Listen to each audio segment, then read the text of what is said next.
Di para sahabat itu, kaum muslimin, yang terbayang bagi mereka itu adalah infak, yang terbayang bagi mereka adalah sebuah kebahagiaan, keselamatan di akhirat yang kekal dan abadi di sisi Allah tabaraka wa taala.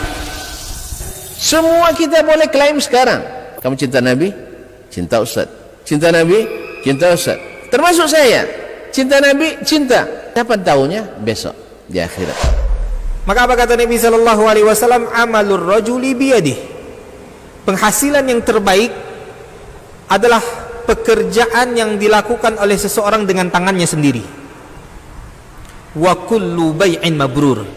Dan setiap jual beli yang mabrur. Ini aktivitas ini membantu saya di akhirat atau akan menyulitkan saya di akhirat. Kalau seandainya perbuatan itu ternyata akan menyulitkan kita di akhirat kelak, tinggalkan perbuatan itu. Al-wasiyatu bitaqwallahil malikil alam wa ta'atihi ala dawam. Fa inna taqwallahi a'la nasab wa inna ta'atahu aghla muktasab. Inna akramakum indallahi atqakum wa tazawwadu fa inna khairaz zadi taqwa wattaquni ya ulil albab. Kaum muslimin dan muslimat, al-hadirin wal hadirat, besar tak sebut gelar, kecil tak sebut nama, baik yang hadir di Masjid Al-Imam Syafi'i rahimahullah di Siak negeri Melayu, ataupun yang mendengarkan atau menyaksikan melalui media dimanapun berada. Alhamdulillah atas segala nikmat dan karunia dari Allah yang maha mulia dan maha pemberi. Atas nikmatnya pula kita pada subuh ini bisa menikmati indahnya bersama di tempat yang mulia ini. Sesungguhnya kita sedang berada di majelis orang-orang yang terpilih menjadi tamu Allah di rumahnya, bisa menunaikan salat subuh berjamaah yang kata Nabi alaihi salatu wassalam, rak'ata al-fajri khairum minad dunya wa ma fiha. Salat sunat subuh yang 2 rakaat itu lebih baik dari dunia dan seisinya. Kata sebagian ulama, di dunia ini ada para raja, ada para pemimpin, ada kebun-kebun, ada pabrik-pabrik, ada gudang-gudang harta. Semuanya kalau antum miliki, ternyata mendirikan 2 rakaat salat subuh itu lebih berharga dari itu semua. Apalagi kalau hanya meninggalkan salat subuh gara-gara pergi motong. Tuh motong? Menderes ya. Atau pergi olahraga. Kecil itu, kecil. Yes ya? Antum tak percaya, coba mati dulu, tahu nanti. Karena sekarang kita nggak tahu memang. Kita hanya tahu melalui berita yang disampaikan oleh Nabi alaihissalatu wassalam. Pembuktiannya memang besok. Maka ini tidak bisa dilogikakan, tidak bisa dinalar, tapi diimani. Makanya yang pertama wajib bagi kita itu adalah beriman. Ya, sebelum baca Quran itu beriman dulu pada Al-Quran. Kalau tidak jadi hidayah. Yes, ya?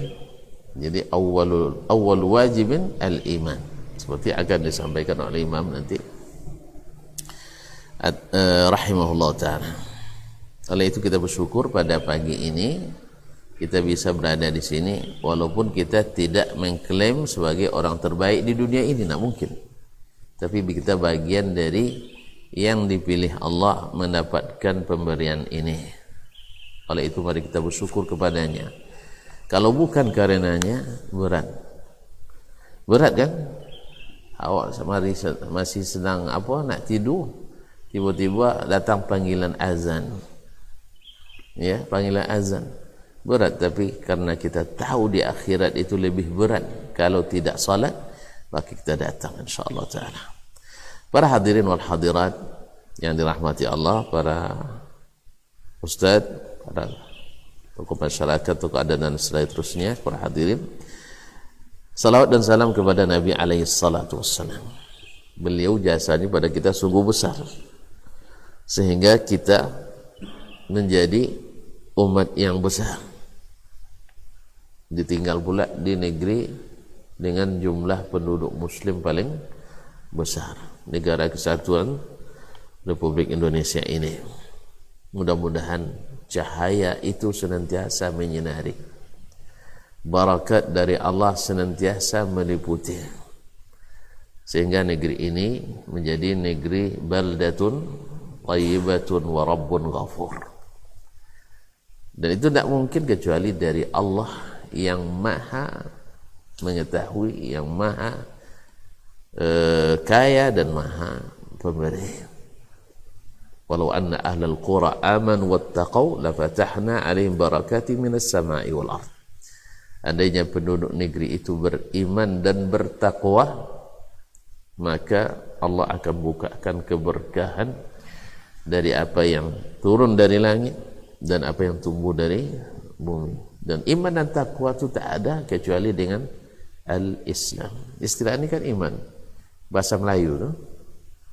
Bahasa Melayu al-iman, iman, enggak kan? Takwa enggak juga, dari bahasa Islam. Oleh itu kaum muslimin dan muslimat dirahmati Allah, mudah-mudahan salawat dan salam kita senantiasa disampaikan kepada Nabi akhir zaman, Nabi besar Muhammad sallallahu alaihi wasallam. Dan itu pun membawa kebahagiaan bagi kita di dunia dan akhirat. Sebab setiap salawat kepada Nabi Allah balas 10 kali. Jadi jangan bosan-bosan ya.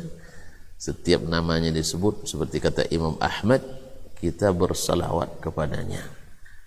Karena kalau tidak bakhil kita, bakhil pada diri kita sendiri. Ma'asyiral kiram dirahmati Allah SWT. Kembali kita bisa berjumpa walaupun mungkin tidak lama, sampai selesai saja. Nah, ya kawan-kawan minta baca buku lah kita katanya. Nampaknya tidak percaya di ilmu saya yang saya hafalkan bahasa pakai buku. Ya apa boleh buat. Tidak ada masalah. Nanti akan saya masukkan juga yang hafalan-hafalan dikit. Ya saya, supaya berkelanjutan. Alhamdulillah. Saya bingung juga buku yang mana yang saya nak baca, yang panjang-panjang atau yang pendek-pendek. Cuman teringat oleh saya, kita nafas kita rata-rata pendek-pendek. Ya belum selesai buku pendek pun kadang-kadang sudah habis pengajian, ya kan? Ustaz gantilah katanya. Kemarin kawan-kawan di Bangkinang minta kitab, kita lanjutkan setelah selesai ilmu fadli ilmi salaf ala ilmi khalaf. Mereka senang dengan buku kecil tapi manfaat luar biasa. Ya, luar biasa. Karena bersifat aplikatif, bukan hanya teoritis. Jadi ilmunya mesti aplikatif. Maka kita sambung dengan kitab Iqtida al-Ilmi al-Amal secara berkelanjutan. Cuman bedanya di sini mungkin sekali sebulan. Kalau di sana 4 kali sebulan. Kita lebih duluan tamat nanti. Nah, pada kesempatan ini ada sebuah kitab dulu yang kami baca bersama di pondok, bukan di pondok, di kampus UIN Suska Riau, yang saya pilihkan untuk para mahasiswa dan mahasiswi di Masjid Al-Jami'ah. Semoga senantiasa Allah berikan kejayaan, amin.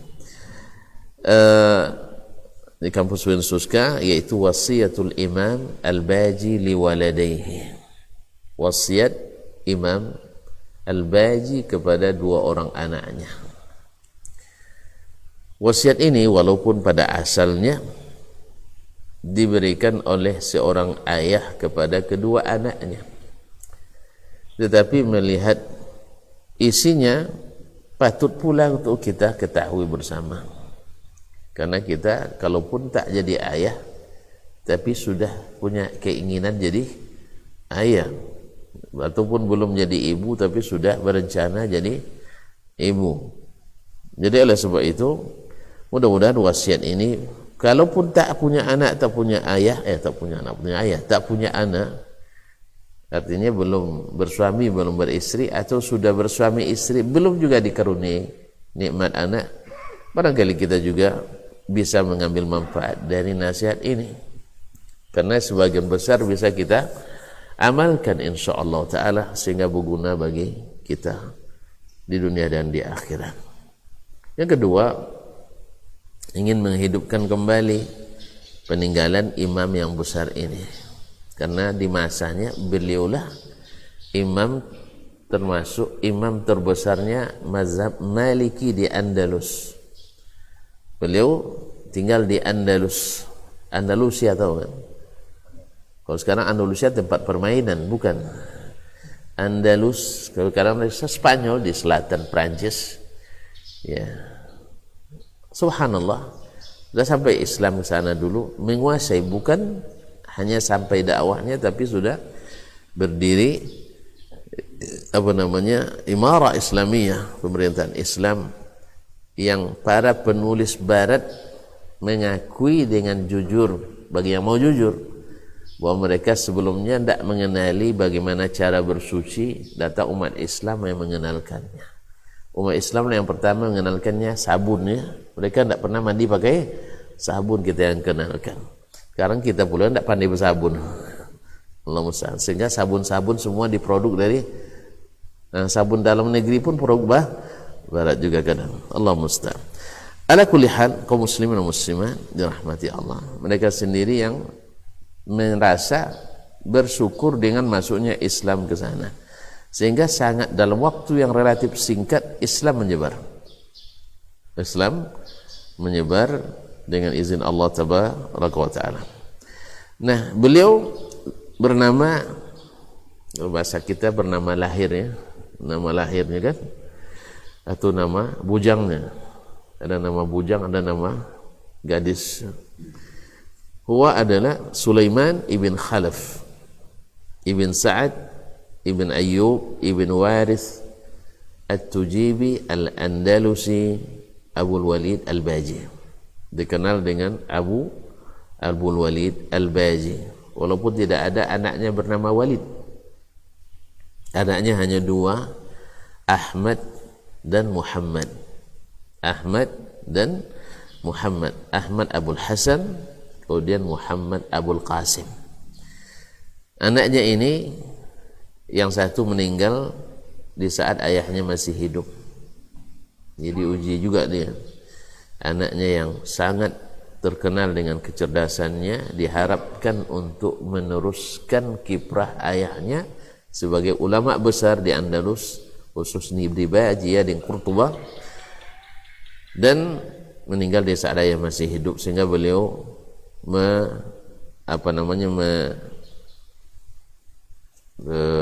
merisaknya dalam bahasa syairnya, membuat sebuah syair tentang bagaimana kesedihannya ketika anaknya ini meninggal, rahimahumullah jami'an. Ma'asyiral kiram dirahmati Allah SWT, beliau demikian pula anaknya Muhammad yang menggantikan ayahnya setelah ayahnya meninggal di posisinya sebagai guru besar, sebagai mufti di Qurtuba. Beliau lahir di bulan Zulhijjah tahun 403 Hijriah, seperti yang ditulis oleh ibunya sendiri, dan ibunya sendiri seorang ahli fikih.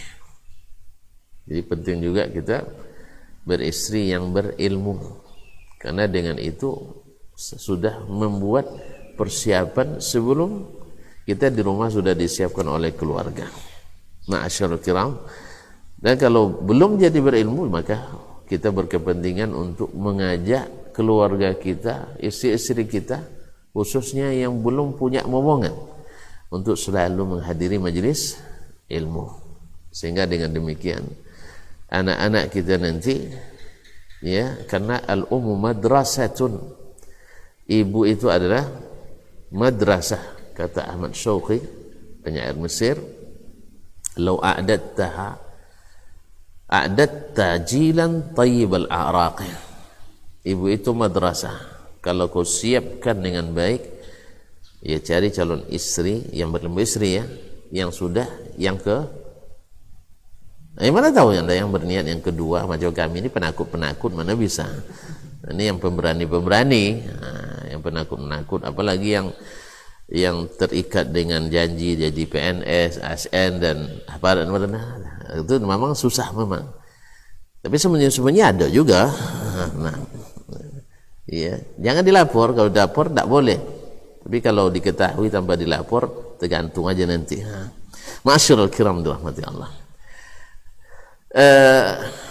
Memang kita kalau bisa memang mendapatkan, ya kalau bisa, kan tidak mesti ini tidak syarat wajib ini ya, mendapatkan orang-orang yang memang siap gitu, siap menjadi madrasah bagi anak-anak kita.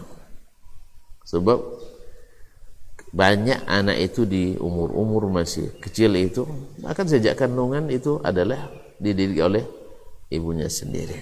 Apalagi kita sebagai laki-laki lebih sering main di luar daripada di dalam.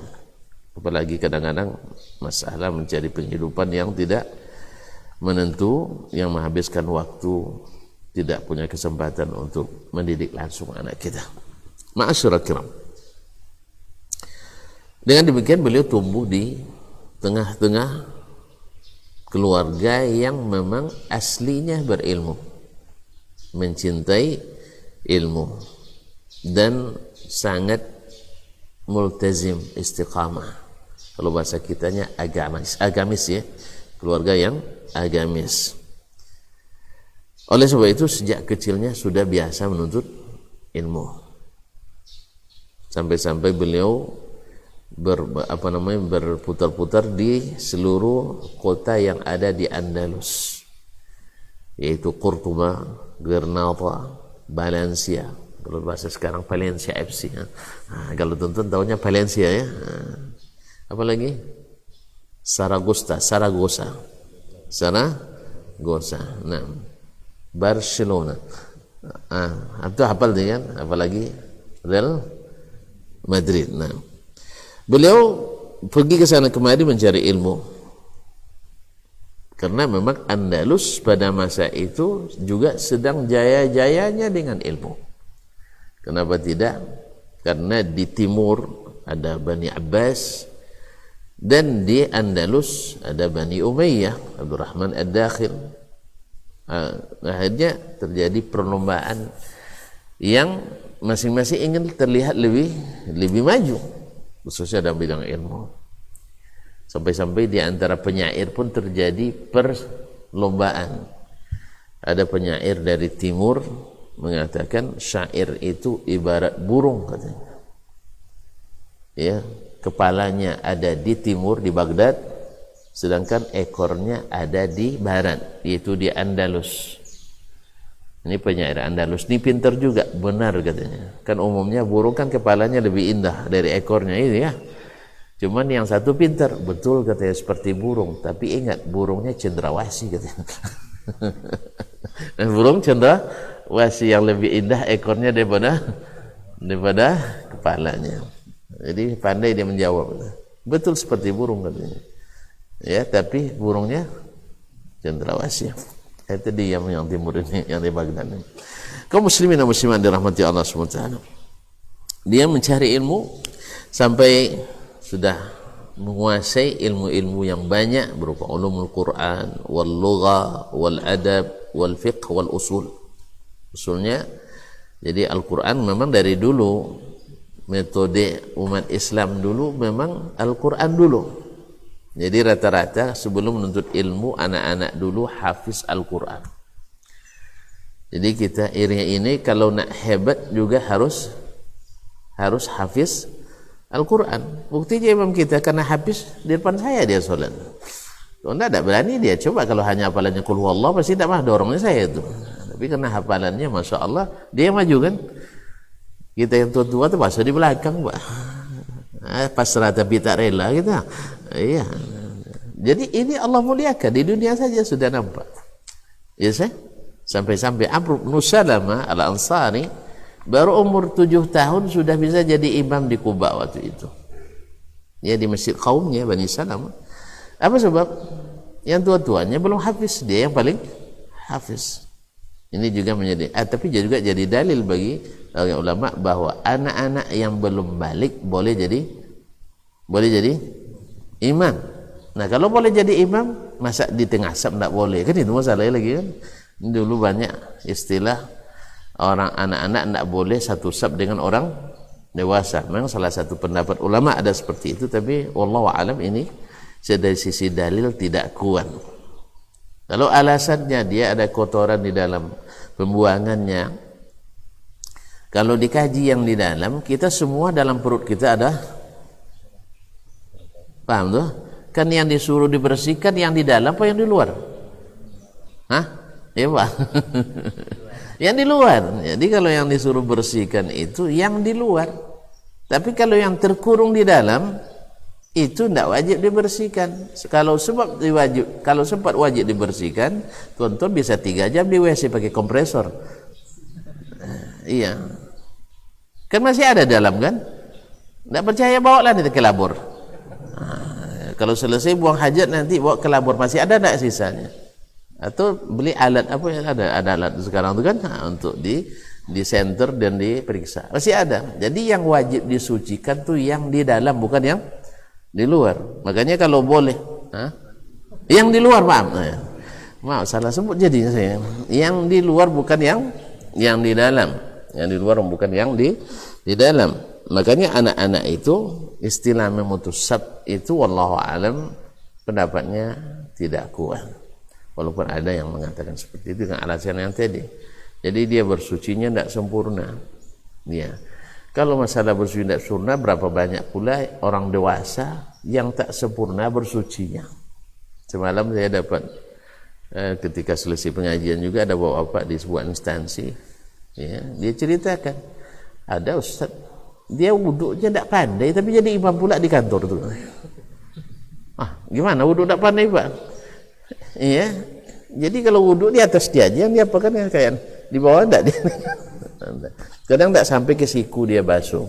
Habis itu nyiram kaki, dibuka keran, diletak kaki di bawah keran sekali. Lewat dan dah selesai wuduknya kan. Tidak digosok, tidak sempurna. Jadi imam pula. Gimana caranya itu? Ya kasih tahu sebenarnya. Kita yang dikasih tahu dia marah pula kan, atasan pula mungkin. Jadi oleh sebab itu kaum muslimin dan muslimat, masalah itu tergantung diberikan pelajaran. Kok masuk masalah situ. Dah. Jadi anak-anak boleh sholat bersama orang dewasa. Ditambah lagi dengan riwayat dari para sahabat, mereka sengaja membawa anaknya di sampingnya karena anak-anak sesama mereka pasti ribut. Ya awak aja sama awak masih ribut juga. Ada sebagian masjid ya awal-awal dulu, sekarang masih banyak. Ya awal-awal dulu, sekarang masih banyak.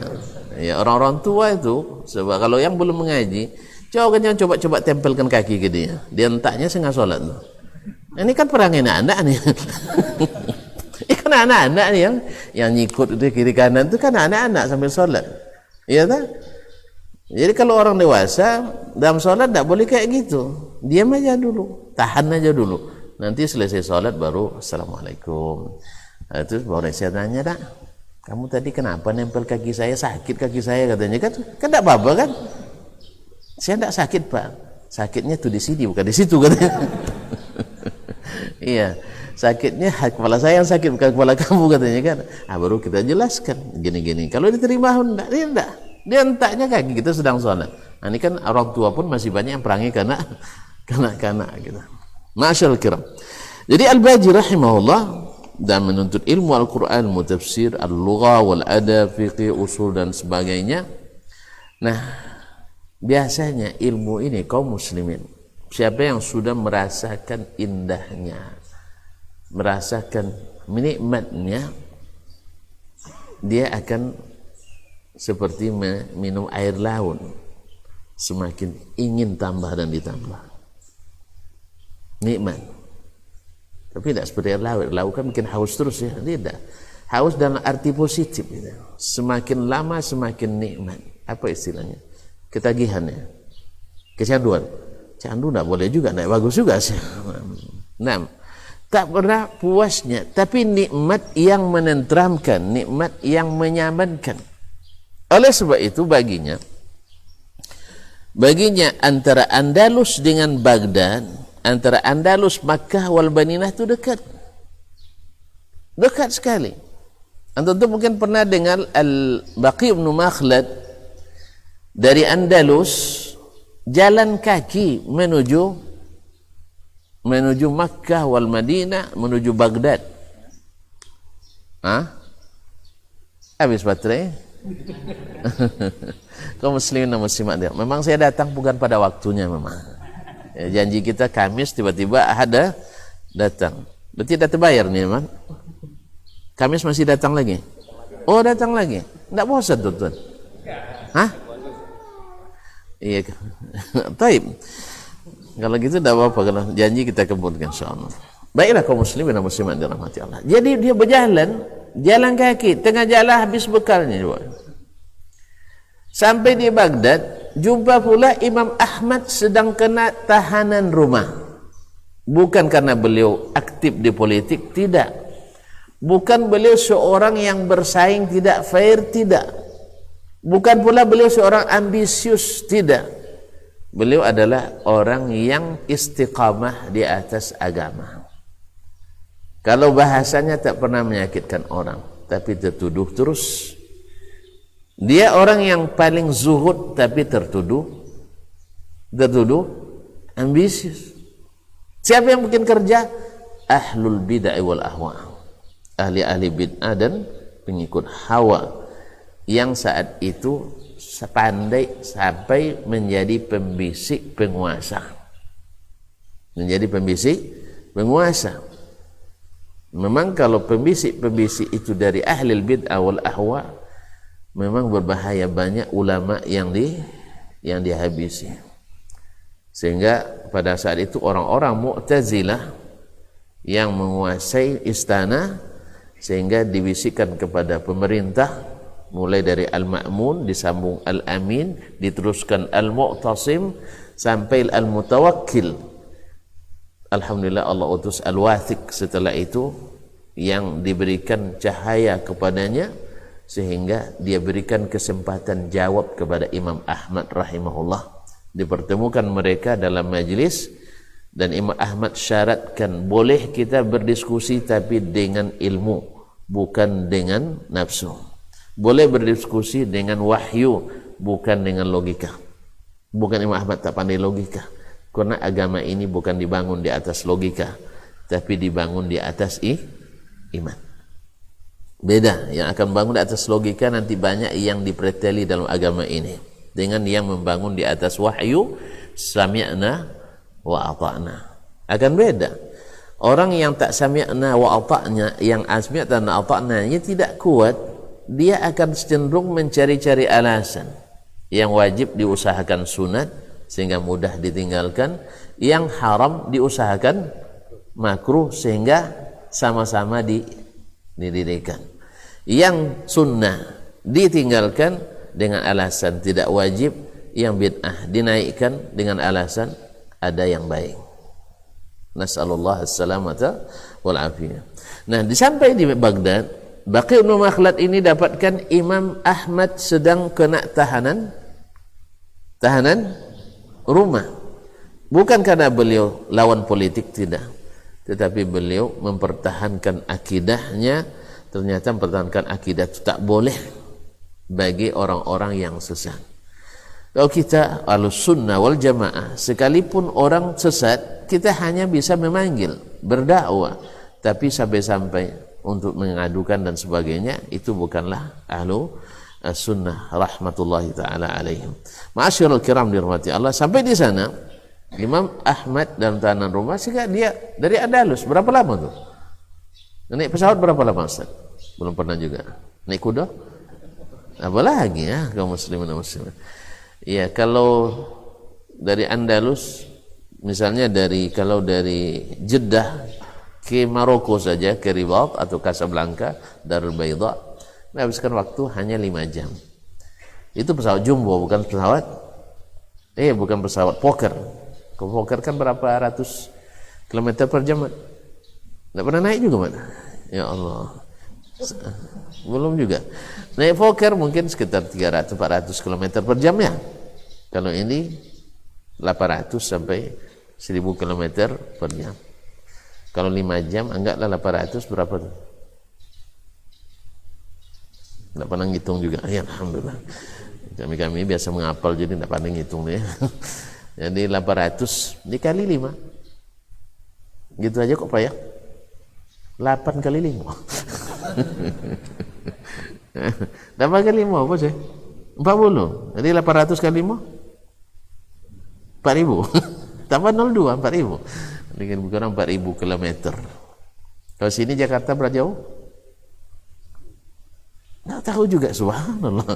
Ya, 1.200 km lebih kurang ya. Ini 4.000, mana jauh? Bukan baru Jakarta atau Andalus Madinah. Andalus Madinah. Tambah lagi, bukan, itu baru ke Maroko itu. Naik lagi ke atas sekitar 3 jam lagi.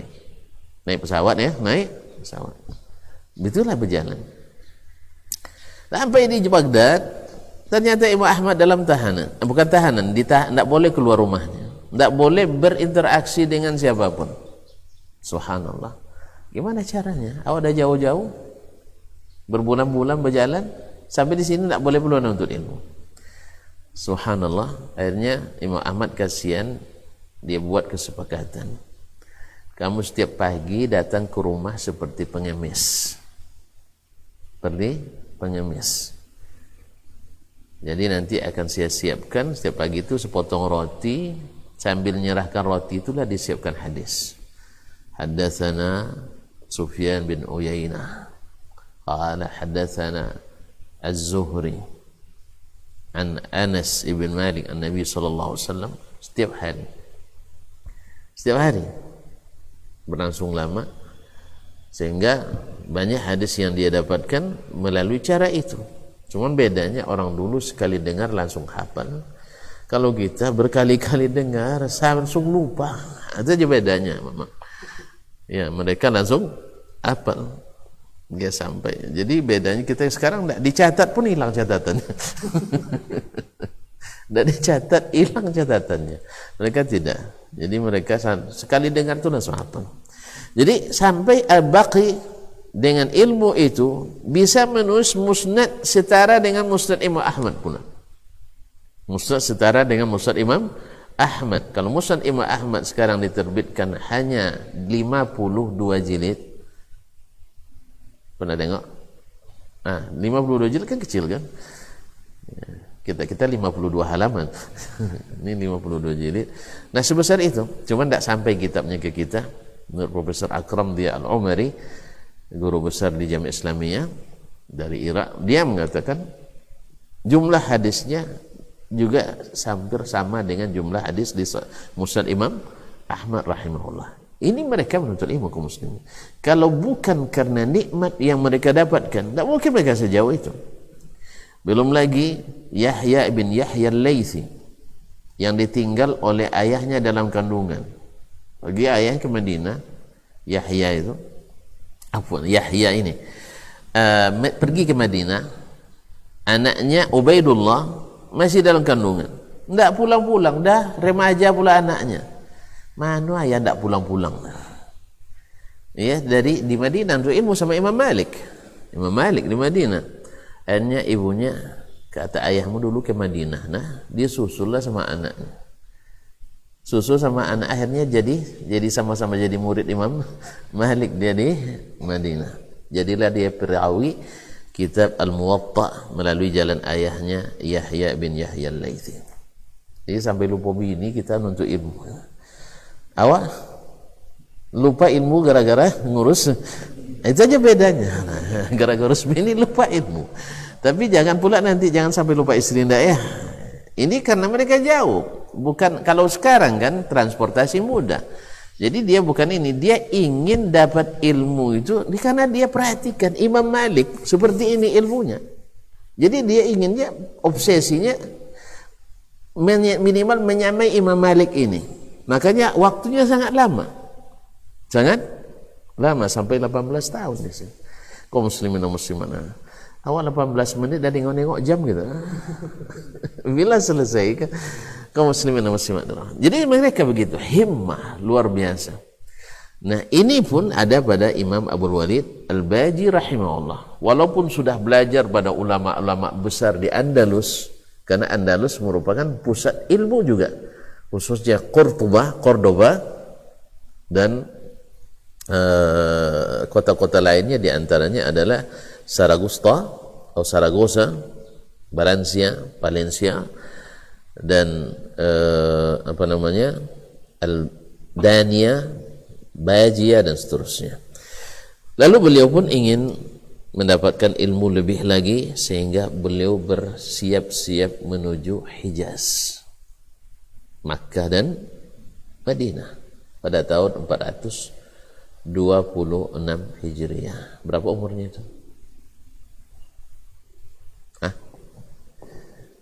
Udah lupa tadi lahirnya berapa Ustaz ya? Kan lupa tadi, 403 tadi. Jadi kalau 426 berarti umur 26 kurang 3 aja, berapa? 23 tahun. Jadi kalau ada anak-anak kita kuliah sekarang misalnya berangkat umur 23, belum terlambat itu berangkat kuliah ke Madinah. Ya. Persis saya berangkat umur 23 juga dulu. Cuman saya lebih lama dikit dari Al-Baji. Rihlanya beliau 13 tahun baru kembali, saya 15 tahun baru kembali. Dia lebih hebat pula. Karena ulama yang ditemuinya lebih besar-besar daripada ulama yang kita temui. Kaum muslimin dan muslimat dirahmati Allah SWT. Al-Baji rahimahullah pergi ke Hijaz tahun 426 di saat umurnya 23 tahun. Tapi biasanya orang ini dalam perjalanan pun menuntut ilmu. Ada seorang rahala, seorang yang suka rihla dalam menuntut ilmu, Imam Ibn Rushayd As-Sabti dari Sabta, Maroko. Kalau tuan-tuan dan kedengar nanti Sabta, Maroko, cepat ke sana ya. Kabarnya orang-orang di sana cantik-cantik. Ya, saya tidak pernah tengok, ada. Mana tahu ada yang nak cari istri orang Maroko, pergi ke Sabta, daerah di tepi pantai. Mungkin orang tepi pantai ini banyak yang cantik-cantik nampaknya ya. Kaum muslimin dan muslimat di Sabta, dia dari Sabta, Ibnu Rushayd Sabti ini menulis dalam perjalanannya menuju Makkah wal Madinah, menghasilkan 7 jilid kitab. Alhamdulillah 7 roll kamera. Ini masa kamera dulu ya, belum kamera digital. Dulu kalau pakai masih klek-klek kan, pakai nyucinya pakai baswo kan. Itu 7 roll kalau pergi tamasya. Itu pun hanya 5 hari. Kalau dia tidak, dalam perjalanannya menghasilkan 7 jilid buku. Nah sekarang saya nak uji, tonton hafal nak judulnya sekali sebut. Kalau hafal nanti saya kasih hadiah. Bisa saja hadiahnya saya tambah 1 jam kajian. Coba saya sebutkan judulnya. Kalau yang hafal nanti tunjuk tangan ya. Judul kitabnya adalah Mal'ul Aibah bima jumi'a bitulil ghaibah fil wajhatil wajiha ilal haramaini Makkah wa Taibah. Nah yang hafal tunjuk tangan. Sudah hafal saya? Subhanallah, enggak seperti hafal Quran ya. Mal'ul Aibah bima jumi'a bitulil ghaibah fil wajhatil wajiha ilal haramaini Makkah wa Taibah. Mal'ul Aibah, Aibah itu adalah orang kalau naik onta dulu, ada sisi kanannya dua kalau bahasa kaminya 2 katidiang, 2 kampie. Enggak tahu juga. Keranjang, keranjang itu bahasa sekarang itu. Ada ketidiang, ada kombui, kampie, enggak juga paham. Pekek. Pekek tahu? Pekek. Kalau sejak hijrah ke Siak ada banyak lupa. Kaum muslimin dan muslimat. Jadi sebelah kanan dan sebelah kiri, inilah tempat nanti mereka meletakkan barang. Ini namanya aibah. Namanya al-aibah. Jadi mengisi al-aibah ini. Dengan apa? Bima jumi'a bitulil ghaibah. Dengan lamanya meninggalkan kampung halaman. Ya, tulul ghaibah lama pergi dalam perjalanan. Birrihlatil wajihah, dalam perjalanan yang terarah, yang sudah jelas arahnya, ilal haramain, kedua tanah suci Makkah dan Madinah. Alal haramaini Makkah wa Taibah. Taibah itu nama lain dari kota Al-Madinah. Jelas? Judul apa yang hafalnya? Jadi ini kita dihasilkan dalam rihlah. Disebut juga dengan Rihlatul Ibn Rushayd As-Sabti. Kaum muslimin dan muslimat. Nah, Imam Al-Baji rahimahullah juga melakukan perjalanan menuntut ilmu menuju Hijaz. Karena Hijaz dari sejak zaman Nabi dan insya Allah sampai sepanjang zaman tetap menjadi pusat ilmu bagi kaum muslimin. Walaupun negeri-negeri lain ada maju mundurnya, kedua kota ini Allah pelihara. Khususnya kota Al-Madinah An-Nabawiyah yang disebut oleh Nabi sallallahu alaihi wasallam sebagai ma'rizul iman, tempat berlindungnya iman. Bila iman di luar dalam keadaan bahaya, maka Madinah tempat yang aman. Misalnya di masa Dajjal turun, Dajjal nanti keluar, sampai tidak ke Siak? Sudah ada tidak persiapan menghadapi Dajjal? Belum ya, subhanallah. Dia pasti datang, tentu tidak ada siap-siap. Itu lebih dahsyat dari rudal balistik, itu lebih dahsyat. Kaum muslimin dan muslimat, siap-siaplah banyak berdoa minta perlindungan kepada Allah dari bahaya Dajjal. Karena Nabi katakan tidak ada tidak ada Rasul satu pun kecuali mengingatkan umatnya dari Al-Masih Dajjal. Subhanallah. Subhanallah. Apalagi kita umat terakhir yang pasti datang di zaman kita. Maka Nabi minta kita untuk senantiasa memohon perlindungan kepada Allah dari Al-Masih Ad-Dajjal. Dia ke Madinah, ke Hijaz mencari ilmu. Maka pertama di dalam perjalanan seperti kita sebutkan tadi, beliau juga menuntut ilmu di Mesir yang sejak dibuka oleh Amr bin al-As di masa Umar bin Khattab radhiyallahu taala anhu. Mesir juga sudah menjadi negeri Islam dan menjadi pusat peradaban dan pusat ilmu. Maka beliau juga belajar di Mesir, apalagi di abad kelima, abad kelima tadi, melahirkan 403. Kaum muslimin dan sampai hari ini alhamdulillah Mesir masih menjadi negeri, menjadi pusat, salah satu pusat ilmu di seluruh dunia. Apalagi dengan keberadaan Jami' Al-Azhar yang merupakan universitas tertua di dunia.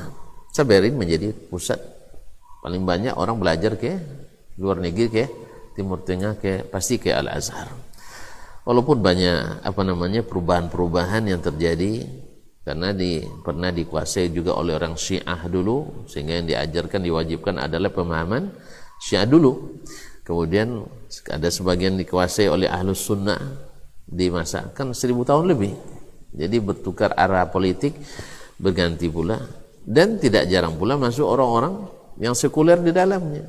Karena memang bebas sebebas-bebasnya, karena memang di negeri menganut paham yang sifatnya demokrasi. Jadi paham apapun boleh masuk. Nah, ma'asyiral kiram dirahmati Allah SWT. Beliau belajar di Mesir, kemudian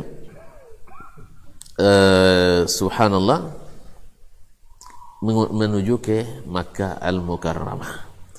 Di Makkah beliau belajar dengan Abu Dzar Al-Harawi. Abu Dzar Al-Harawi yang merupakan salah satu perawi Sahih Al-Bukhari. Perawi Sahih Al-Bukhari. Cuman sayang beliau terpengaruh dengan akidah Al-Asy'ari, akidah Al-Asy'ari atau ilmu kalam, dan beliau yang pertama memasukkan ilmu kalam di Masjidil Haram.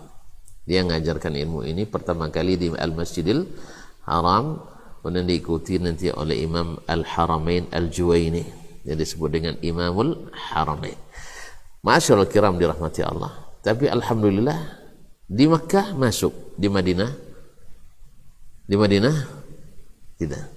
Jadi ilmu ini di Makkah masuk, di Madinah tidak masuk.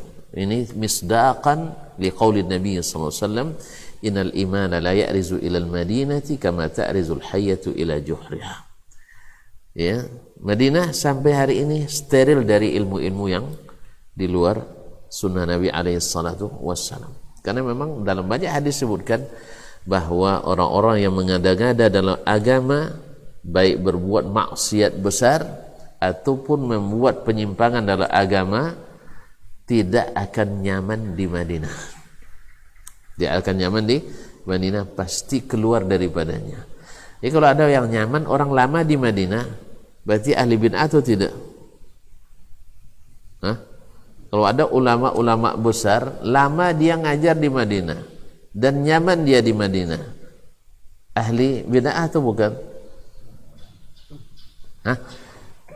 Serius ini? Antum tahunya dari mana? Di mana tahu?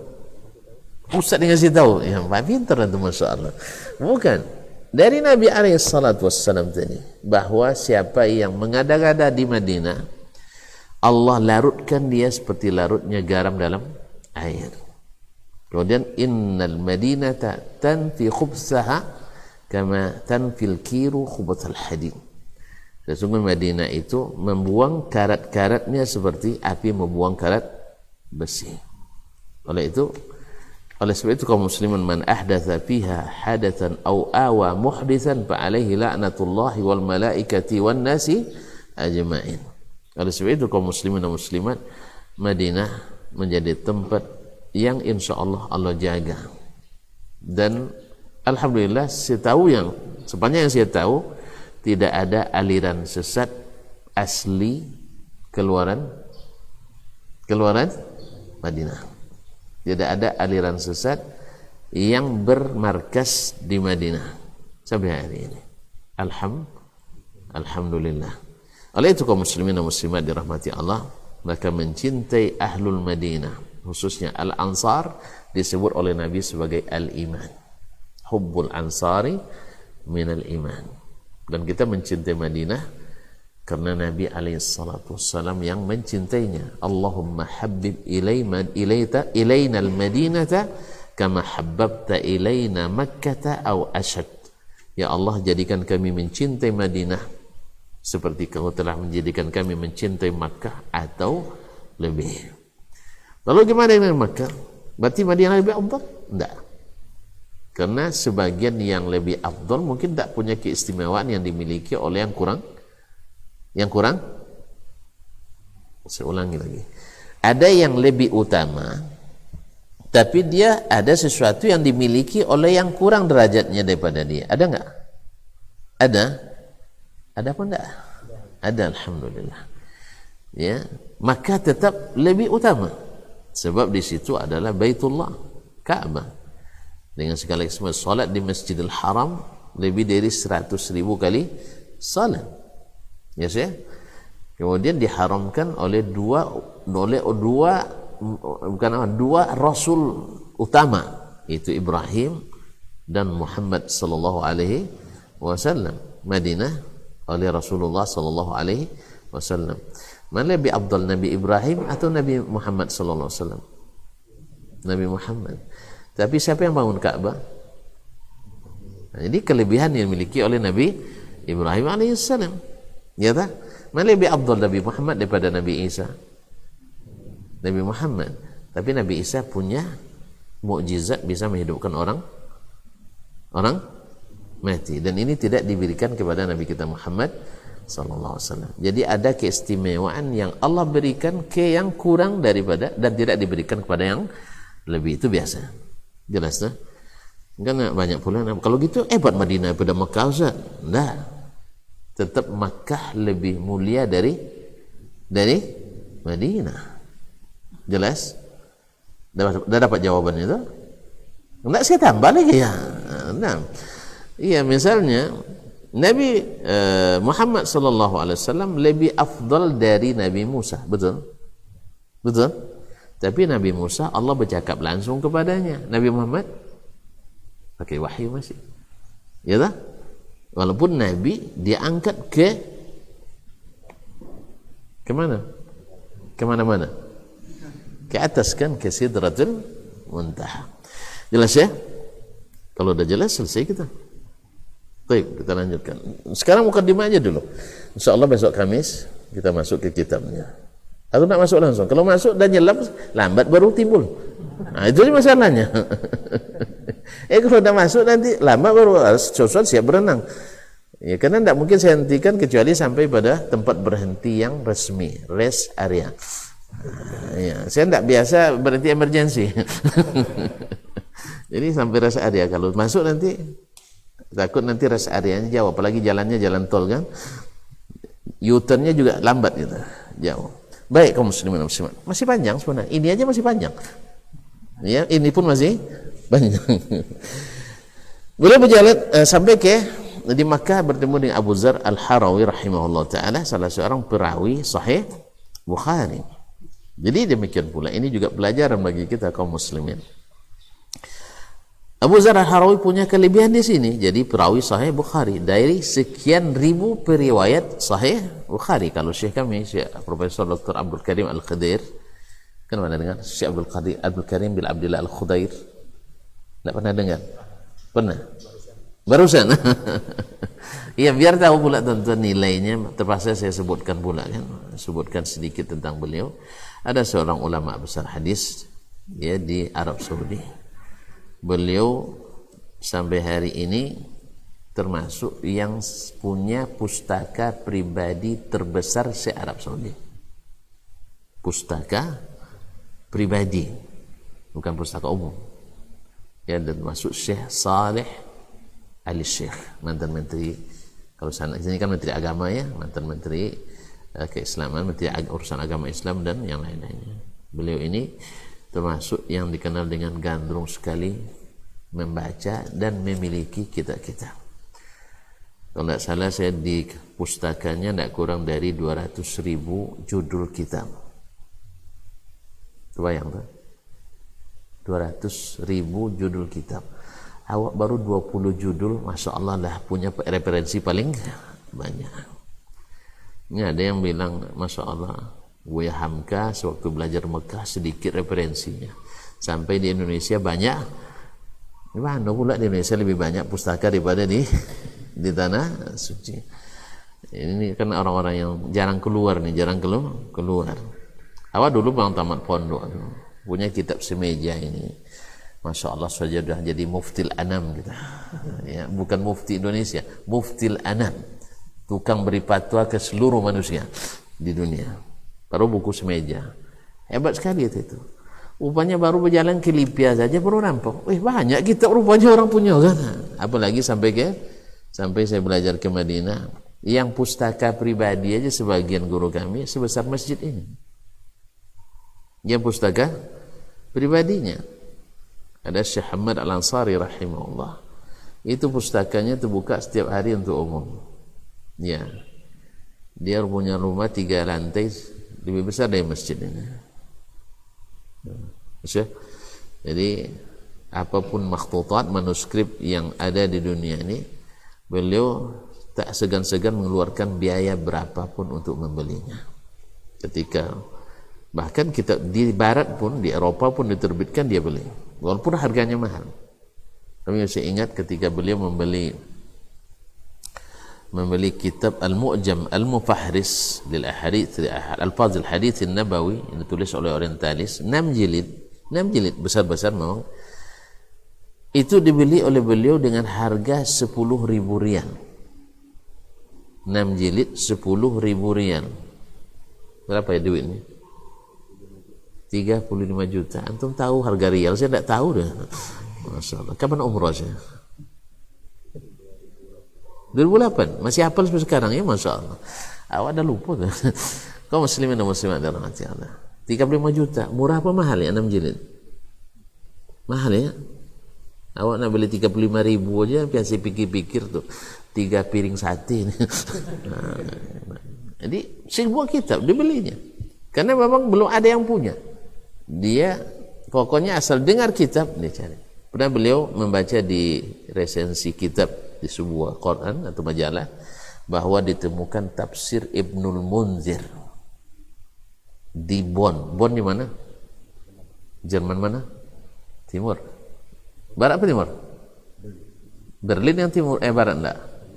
Berlin timur. Masya Allah, itu lebih hafal. Udah pernah ke sana nampaknya. Baik, di Jerman. Ya. Beliau siap-siap berangkat ke situ. Karena beliau ini hadhi qa'imatut tusilul lu'ab. Ini bikin ngiler ini katanya. Dicari ke situ. Tapi ternyata hanya isapan jempol, pepesan kosong. Enggak tuh. Jadi beliau ahli hadis memang. Beliau orang hadis itu memang tidak bisa hanya dengar saja. Kalau dia punya biaya, makanya Al-Baji ini dia dengar di Madinah, dia dengar di Mekah banyak ilmu. Bahkan di Baghdad dia akan cari sampai situ nanti. Jelas ya? Walaupun berjalan kaki. Jadi Syekh cari. Beliau sampai ke Spanyol, sampai ke mana-mana keliling. Dan enaknya beliau ini walaupun orangnya keras tapi pandai bergara juga. Pandai juga membuat orang bergembira bersamanya. Kalau nak tahu, ayo jalan semua. Tapi dah meninggal, rahimahullah. Kaum muslimin dan muslimat, rahmatullah. Orangnya keras, tapi kadang-kadang ada ucapan-ucapannya yang ini, yang bercandaannya ada, ya candaan-candaannya ada. Nanti suatu saat saya keluarkan insyaallah. Jangan sekarang semuanya. Nanti antum tidak penasaran. Tapi kaum muslimin dan muslimat, rahmatullah. Betul ilmu di Makkah. Tadi kita kata Abu Zal Harawi, rahimahullah taala, punya kemuliaan ini. Cuma masalahnya terpengaruh dengan ilmu kalam sehingga termasuk menakwilkan sebagian sifat-sifat Allah Subhanahu wa taala. Ini juga pengalaman pelajaran berharga bahwa bisa saja dengan ketinggian ilmu yang kita miliki tapi pengaruh kepada kita syubhat itu memang sangat besar. Makanya Muhammad ibn Sirin rahimahullah ta'ala, padahal dia masuk nominasi, kalau bahasa sekarang ya, tabi'in paling alim di masanya. Ini kan para ulama belakangan khilaf siapa tabi'in, ulama tabi'in yang paling alim, yang paling afdal dan paling alim. Kalau paling afdal ada yang menominasikan, dia masuk juga nominasi. Ada yang mengatakan Uwais Al-Qarni. Tahu Uwais Al-Qarni kan? Ada yang mengatakan Sa'ib bin Musayyib. Ada yang mengatakan si Muhammad ibn Sirin dan lainnya. Dan ketika bicara tentang siapa ulama tabi'in yang paling berilmu, dia juga masuk nominasi. Tetapi sebagian besar ulama hampir sepakatlah mengatakan yang paling afdal dan paling alim adalah Sa'id ibnul Musayyib. Sa'id ibnul Musayyib, muridnya Abu Hurairah. Tahu Abu Hurairah? Tidak tahu Abu Hurairah? Abu Hurairah, sahabat Nabi yang paling banyak meriwayatkan hadis. Berarti kalau gurunya paling banyak hadisnya, tentu saja muridnya paling banyak ilmunya. Karena Abu Hurairah bukan hanya sebagai perawi, beliau juga seorang faqih. Jadi perawi riwayatnya dengan fikihnya sekalian. Bukan hanya sekedar riwayat, tapi juga memahami dan mendalami. Ma'asyiral kiram rahmati Allah Subhanahu wa taala. La ilaha illallah. Muhammad bin Sirin rahimahullah datang kepadanya seorang ahli al-qadar, pengingkar takdir. Dia katakan, saya ingin bicara dengan antum kalimah, urid ukallimaka fi kalimah. Dia jawab, wala nisfa kalimah. Ya, saya ingin kalimah, bahasa Arab apa bahasa gitunya? Satu kata. Saya nak bercakap dengan Syekh sepatah kata. Dia bilang, walaupun setengah saya tak mau dengar. Walaupun setengah saya tak mau dengar. Ini sikap. Sebab orang ini masyhur dengan bid'ahnya, masyhur dengan hawanya, bukan masyhur dengan ilmunya. Kalau dia berbicara dengan Al-Quran dan hadis kan dengan ilmu. Tapi kalau bicara dengan pendapat itu dengan lemu. Ya, beda ilmu dengan lemu. Jadi beda kaum muslimin. Kalau hanya mengandalkan logika enggak. Ya, kerjanya akan memperteli karena orang bisa dengan Al-Quran sesat karena tidak menafsirkan Al-Quran dengan ilmu, dengan pendapat. Makanya Nabi melarang kita menafsirkan Al-Quran dengan pendapat. Nabi melarang kita menafsirkan Al-Quran dengan pendapat. Itulah gunanya kita menafsirkan Al-Quran dengan sunnah Nabi SAW. Itulah sebabnya yang selamat disebut ahlu sunnah, yang senantiasa menghidupkan sunnah. Bukan ahlu sunnah itu mesti mazhab ini, mazhab tarikat ini dan sebagainya. Itu salah. Salah besar kata saya ya. Salah besar itu, salah total. Ya, ahlu sunnah itu tak punya nama kecuali dengan sunnah. Tidak ada kaitkan dengan mazhab ini, tarikat ini, aliran ini, tidak. Sehingga al-sunnah itu dimanapun seragam, dimanapun seragam walaupun tidak sependapat, walaupun dalam satu masalah fikih tidak sependapat, tapi tidak punya aliran. Kalau sunnah itu tak punya aliran akidah, akidahnya as-sunnah, maka disebut ahlu sunnah. Tapi kalau pendapat dia nak bermazhab Syafi'i, nak bermazhab Hambali, bermazhab Maliki, tidak ada masalah. Sebab Imam Ahmad, Imam Malik, Imam Syafi'i tidak pernah berselisih akidah, tidak ada alirannya. Betul kan? Cuman masalah fikih berbeda pendapat tak? Beda, tidak ada masalah. Tapi mereka kalau akidahnya sama. Jadi kalau yang bilang Ahlus-Sunnah di Amerika mesti akidahnya nanti ini, tarekatnya ini dan sebagainya. Ini dari mana dapat dalilnya ini? Di mana dapat? Hawa kan? Kan hawa. Hawa enggak? Hawa. Yang benar adalah Ahlus Sunnah itu seperti ciri yang disebut Nabi SAW. Ahlus Sunnah yang selamat, firqatul najiyah itu adalah yang beragamanya akidah, ibadah, muamalah, akhlak dan adab seperti saya dan sahabat saya hari ini beragama. Jelas? Dan berarti kalau begitu tentu riwayatnya dah selesai, dah jelas, tinggal lagi kita mencari. Kalau ada yang berkeyakinan di luar yang mereka sebutkan, orang dipahami akidahnya dari apanya? Saya nak nyampaikan apa yang ada dalam pikiran saya melalui apa? Kok bingung? Antum nak nyebutkan apa isi hati antum dengan apa? Dengan maraton. Dengan apa? Berkata, kok lama sih? Sayang dengarkan ungkapan hati abang, gitu ya. Pakai apa tuh ungkapkan? Lisan, alhamdulillah. Habis lisan? Perbuatan. Nampak, paham antum tuh. Jadi sebelum ungkapkan isi hati, bawa isi dompet sekali. Iya kan? Iya itu begitu pintarnya antum. Ada 2 orang punya istri 2. Nah, ini pelajaran berharga nih. Punya istri 2. Jadi dia ingin menyenangkan kedua istrinya, bahwa dia yang paling dicintai. Maka dia sengaja buat modus, tapi modus bagus. Ya. Jadi diundang teman-temannya, diaturlah. Nanti saya akan mengungkapkan isi hati saya yang menyenangkan kedua istri saya. Nanti kalau pas kita bicara-bicara, tiba-tiba antum nanya nanti, tapi pura-pura berbisik, tapi kedengaran. Tahu bisik kedengaran? Ya, bisik di ruangan depan nih kan, tapi terdengar oleh yang di dapur gitu. Jangan keras-keras. Tapi bilang jangan keras-kerasnya bikin yang di dapur berhenti ngaco gulai. Nah itu. Paham ya? Bisiknya jangan suara sampai tak terdengar. Jadi sebelum orang ini datang, masing-masing istrinya diberinya uang 100 dinar.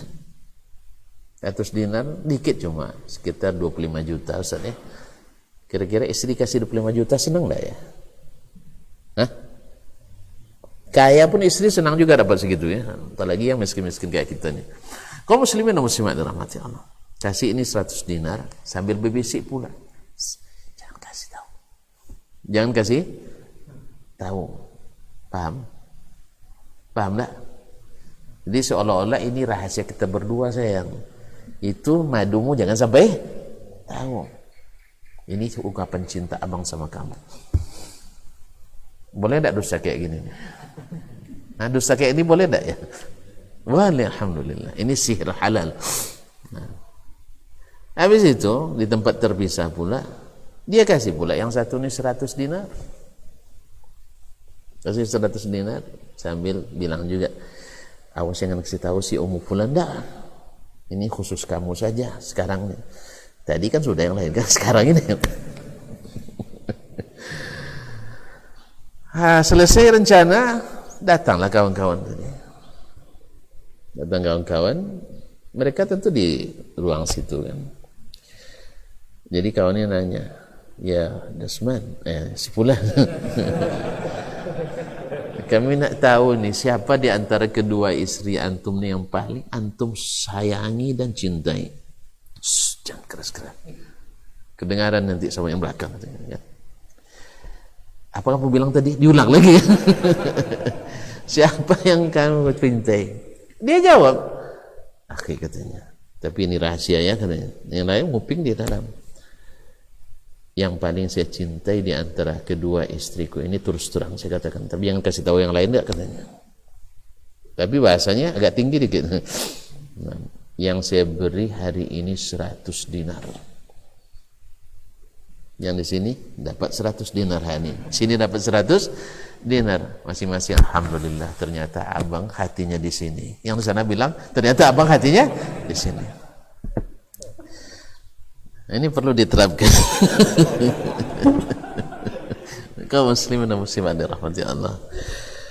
Oh subhanallah. Jadi bisa saja seseorang kaum muslimin dan muslimat dirahmati Allah, karena Allah menghendaki, punya kelebihan, dan itu jasa yang tidak bisa dilupakan.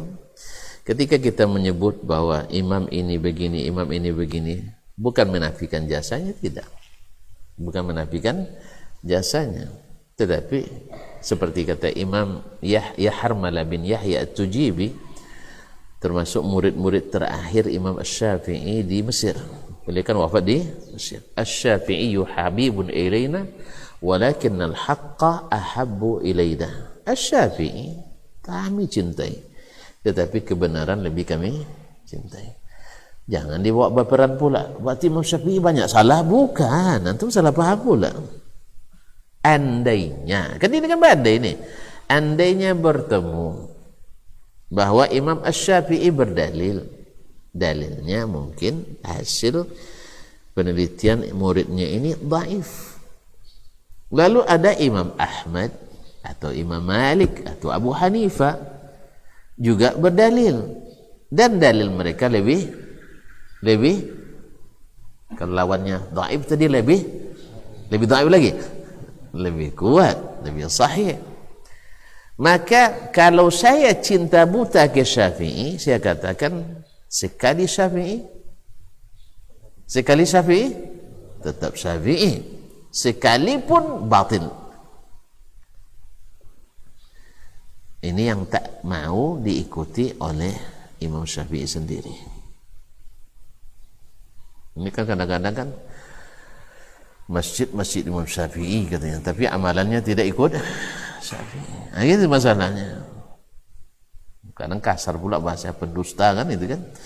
Kaum muslimin muslimat, ingat Imam Asy-Syafi'i, ya Imam Syafi'i kitabnya ada Ar-Risalah, ada kitabnya Al-Ahkam, ada kitabnya Al-Um, ya sih, ada Mukhtasar Al-Muzani, belum lagi riwayat murid-muridnya. Ada riwayat Al-Buwaiti, ada riwayat Za'farani, ada riwayat Harmala, ada riwayat Al-Muzani, dan seterusnya. Jelas? Kita ikuti. Kalau memang serius begitu Syafi'i. Cuma kadang-kadang tidak banyak yang dikembangkan oleh Pak Pi. Ya, itu masalahnya. Jadi Syafi'iyahnya lebih kita ikuti daripada Imam Asy-Syafi'i rahimahullah. Sehingga yang tidak berilmu memahami masjidnya Syafi'i tapi tidak mengikut amaliyah mazhab Syafi'i. Kalau tuan-tuan baca sebenarnya dari sejarah Imam Syafi'i rahimahullah ta'ala, akan kita dapatkan mazhab Syafi'i adalah mengikuti yang sahih. Tapi bukan maksudnya setiap dalil Syafi'i yang disebutkan sahih, bukan. Karena penelitian ilmiah menunjukkan itu, bahwa tidak semua dalil yang disebutkan oleh Imam Asy-Syafi'i sahih. Berarti maksud beliau adalah bila ada hadis sahih tinggalkan pendapat. Ini yang betul, seperti yang ditafsirkan oleh As-Subuki dalam syarah perkataan Imam Asy-Syafi'i, "Idza shahhal haditsu fa huwa mazhabi." Bila sahih hadis itu mazhab saya. Maksudnya adalah bila kau dapat hadis sahih bertentangan dengan pendapatku, buang pendapatku. Itulah bahasa Imam Syafi'i dengan berbagai redaksi. Oleh itu pengikut Imam Syafi'i yang sesungguhnya adalah yang mengikuti dalil. Maka Ahlus Sunnah yang sesungguhnya adalah yang mengikuti sunnah, bukan dibatasi dengan sekat-sekat yang dibuat-buat. Jadi mazhab Ahlus Sunnah dimanapun. Jadi kira umat Islam ini tidak susah bersatu. Ini tidak Indonesia ini, terlalu perjumpaan di tanah suci nanti gimana caranya menyatukan? Nanti kalau yang dominan jemaah haji orang Indonesia harus ikut mazhab Syafi'i, yang lain tidak. Kami lebih dekat, kata orang Sudan, harus bermazhab Maliki. Tidak, kata orang Saudi, tidak, kami mesti mazhab Hambali dan seterusnya. Bisa ketemu? Makanya dulu di awal-awal dulu di Masjidil Haram salatnya empat imam.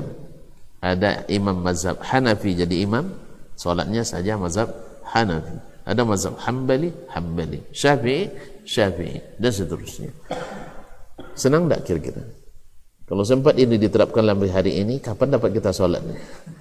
Ya kan? Yang Syafi'i masuk.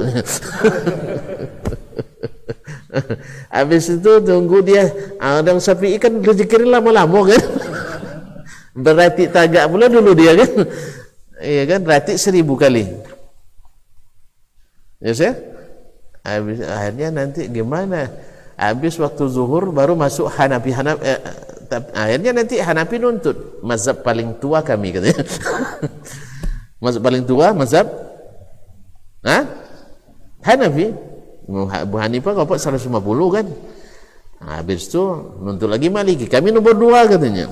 Akhirnya Hambali dapat nomor terakhir terus. Tak mungkin diterima oleh Arab Saudi. Kami tuan rumah masa terakhir giliran. Akhirnya susah kaum muslimin. Jadi sama dengan kalau nak menyatukan dengan sekat-sekat seperti ini, sama dengan orang yang kehausan melihat fata morgana.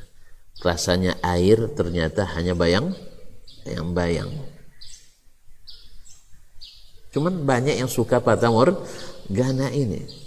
Kalau betul Ahlus Sunnah, ya Ahlus Sunnah yang mengikuti sunnah, seperti kata Imam Ahmad. Ahlul Hadis yang mengamalkan hadis, kata Imam Ahmad rahimahullah. Masa antum lebih percaya dengan Pak Ahmad daripada Imam Ahmad rahimahullah? Masa lebih percaya dengan ulama belakangan yang lebih cenderung kepada logika daripada kepada dalil, daripada Imam Asy-Syafi'i, Imam Malik dan Imam Ahmad serta Abu Hanifah rahimahullah? Maka mereka dulu menganggap Ahlus Sunnah itu adalah yang menegakkan sunnah, dan selain itu berarti bukan Ahlus Sunnah. Jelas? Sehingga patokannya jelas. Tidak kan? Ini Ahlus Sunnah di Indonesia mesti fikihnya Syafi'i, akidahnya mesti Asy'ari, sufinya mesti macam-macam pula. Ada yang mencalonkan Naqsyabandi tarekatnya, nanti yang Satariyah marah dia. Ada Tijani marah juga dia. Makanya ini adalah sekat-sekat yang mempersempit umat Islam. Apalagi nanti antum belajar misalnya di Maroko, kan mazhabnya Maliki di Maroko. Antum nak paksakan juga Syafi'i. Kalau misalnya ini karena sudah, masya Allah sudah ahli hadis, lebih sering merujuk kepada hadis. Antum paksakan Syafi'i juga. Yang dipaksakan juga bukan Syafi'i asli, Syafi'iyah. Syafi'iyah. Berarti Anda telah mempersempit yang luas. Sunnah itu meliputi seluruh umat Islam dimanapun berada. Maka jangan dipersempit ya. Jelas? Soalnya anak mazhab Maliki nanti di Maroko tidak ada masalah, tapi dia menegakkan sunnah. Kalau dia nak Hanafi di Afghanistan misalnya tidak ada masalah, yang penting dia mengikuti sunnah. Dengan demikian insya Allah umat menjadi lapang. Jelas? Kaum muslimin dan muslimat dirahmati Allah SWT. Kemudian beliau pergi ke Baghdad, belajar ke Baghdad, sehingga terkenal pula di samping penuntut ilmu sebagai Syekhul Islamnya, sebagai orang yang sudah menjadi guru pula dia di sana. Dan setelah 13 tahun merantau, beliau kembali ke Andalus. Kembali ke Andalus. Ini juga jadi obsesi bagi kita para penuntut ilmu. Sejauh manapun terbang jangan lupa sarang. Ya, sejauh manapun terbang, setinggi apapun terbang jangan lupa sarang. Makanya kalau anak antum nanti kuliah di luar negeri, nak kemanapun, jangan lupa kirim terus ikan masin. Ya, kirim maco, keripik ubi, supaya teringat kampung. Kalau sudah biasa makan burger nanti, kebab, itu teringat dia orang Turki. Teringat dia, ya kan orang Sudan. Itu nanti pulang, ya kan orang sana makan ayamnya sendiri satu orang. Kalau kita di kampung makan ayam satu ekor sepekan sekeluarga. Iya dah. Ada kisah kawan menikah dengan orang luar negeri. Dia kuliah di luar negeri waktu itu di Timur Tengah. Istrinya orang sana, bawa pulang. Jadi dia kan punya reban ayam tuh.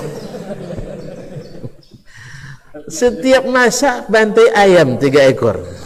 Baru sepekan habis satu reban. Yang di kampung itu kan sekali, kadang udah dapat makan ayam sekali sebulan sudah untung besar itu kan. Enggak, setiap hari mati ayam. Jadi maknya bilang, ini yang kamu bawa enggak orang apa musang katanya.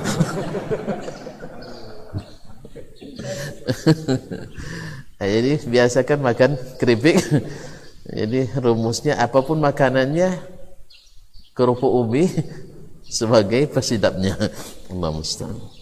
Jadi kalau masih ikan masin masih suka, maco masih doyan, insya Allah ada can balik kampung. Jadi itu ya, paham maknanya, itu makna tersurat nih, ada makna tersirat lagi. Jangan lambat-lambatkan menikahkan mereka, apalagi yang punya kemampuan ekonomi tinggi. Sebab kalau saya prinsip saya nih, mungkin ini ijtihad saya sendiri, boleh diikuti boleh tidak, ini bukan apa. Tapi Nabi memang menganjurkan untuk cepat-cepat menikah, khususnya perempuan. Kalau kita alhamdulillah sampai hari ini usia dini masih 18. Ya, di bawah 18. Kabarnya WHO akan naikkan jadi 39. Iya, besok antum tidak bisa kuliah umur 39 masih PAUD. Sekarang sebenarnya 18 itu masih PAUD sebenarnya. Jadi tidak beda kan pendidikan anak usia dini. Kan dianggap masih usia dini di bawah 18. Tahu kan tidak boleh nikah sekarang kan? Kan tidak boleh nikah ya. Peraturan pemerintah tidak boleh menikah di bawah usia 18 tahun karena masih dianggap usia dini. Harusnya nanti usia pendidikan PAUD dari umur 4 tahun sampai 18 tahun. Menyesuaikan. Nanti 19 tahun sampai ya, anggaplah misalnya taman kanak-kanak 19 tahun sampai 29. Nanti 30 sampai 39 baru pendidikan menengah pertama dan menengah atas. Jadi 40 ke atas baru masuk kuliah. Ini pas ini baru boleh nikah sesuai dengan obsesi Al-Khatib Al-Baghdadi ini. Yang bagi ada talibil ilmi ayu akhir az-zawat ila sinil adma'in. Penuntut ilmu mesti mengundur nikah sampai umur 40. Dan akhirnya kalau sudah 40 tak ada selera menikah lagi. Akhirnya Al-Khatib Al-Baghdadi tak menikah sampai mati. Kalau itu jangan diikuti dah. Kecuali antum bisa seperti Al-Khatib Al-Baghdadi, seperti Imam Az-Zahabi, hampir tidak ada fan min fununil ilmi illa walau fihi ta'lif. Tak satu pun bidang ilmu di dalam Islam kecuali beliau punya tulisan dalamnya. Kalau anak punya seperti itu, oh ya saya tidak nikah jadi penuntut ilmu aja lah, barangkali dipertimbangkan. Tapi kalau seandainya ya lebih banyak macam tadi kan, lebih banyak menengoknya daripada menengok buku ya, itu cepat-cepatlah ya, biar terfokus tengoknya, biar fokus tengoknya. Allah musta'an. Baiklah kaum muslimin dan muslimat, ini sekedar pengantar. Nasihat ini dia nasihat seorang ayah kepada seorang anak, dua orang anaknya, dan barangkali walaupun kita tidak dengar dari ayah kita, tapi kita dengar dari ayah orang lain pun tidak ada masalah. Ya, dengar dari ayah orang lain mudah-mudahan menjadi pelajaran bagi kita, dan mudah-mudahan nanti kita sampaikan ke anak-anak kita supaya terarah bagaimana yang harus ditempuh jalan olehnya. Wallahu ta'ala alam. Karena ini mukaddimah, tidak ada pertanyaan ya, tidak ada pertanyaan. Waktu sudah pukul 7, katanya sampai syuruk tadi 6:07, iya tak? Kan 6:07 harusnya kan? Iya. Sekarang sudah pukul 7:06. Harusnya 6:07, sekarang 7:06.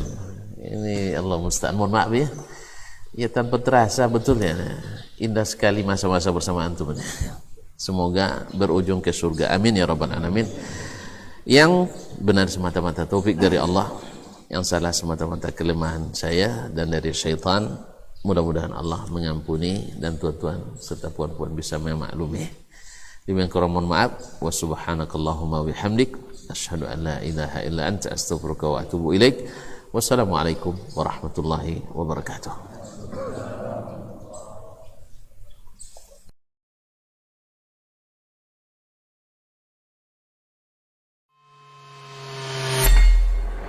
Di para sahabat itu kaum muslimin, yang terbayang bagi mereka itu adalah infak, yang terbayang bagi mereka adalah sebuah kebahagiaan, keselamatan di akhirat yang kekal dan abadi di sisi Allah tabaraka wa taala. Semua kita boleh klaim sekarang. Kamu cinta Nabi? Cinta Ustaz. Cinta Nabi? Cinta Ustaz. Termasuk saya. Cinta Nabi? Cinta. Kapan tahunya? Besok di akhirat. Maka apa kata Nabi sallallahu alaihi wasallam? Amalur rajuli biyadih. Penghasilan yang terbaik adalah pekerjaan yang dilakukan oleh seseorang dengan tangannya sendiri. Wa kullu bai'in mabrur. Dan setiap jual beli yang mabrur. Ini aktivitas ini membantu saya di akhirat atau akan menyulitkan saya di akhirat. Kalau seandainya perbuatan itu ternyata akan menyulitkan kita di akhirat kelak, tinggalkan perbuatan itu.